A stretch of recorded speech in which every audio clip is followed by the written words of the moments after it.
அச்சத்தில் தேம்பி தேம்பி அழுதான். அழுது அழுது அப்படியே சோர்ந்து உட்கார்ந்தும் விட்டான். பொங்கி வந்த கண்ணீரை துடைத்தான். துடைத்த 2 கைகளையும் ஈரம் போக ஒன்றோடு ஒன்றாக சேர்த்து துடைத்தான். அப்போது அவன் விரல்கள் ஒன்றோடு ஒன்று அழுத்தமாகப்பட்டது. அவ்வளவுதான்.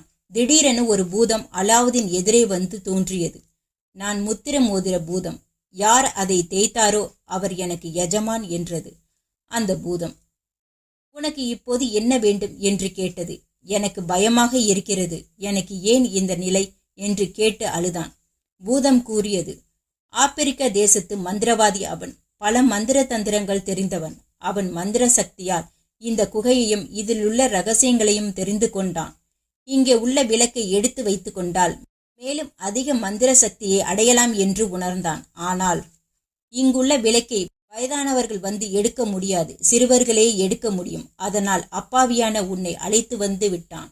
சித்தப்பா என்று பொய் உறவு கூறி பல ஆசை வார்த்தைகளை சொல்லி உன்னை ஏமாற்றி இங்கே அழைத்து வந்து விட்டான்.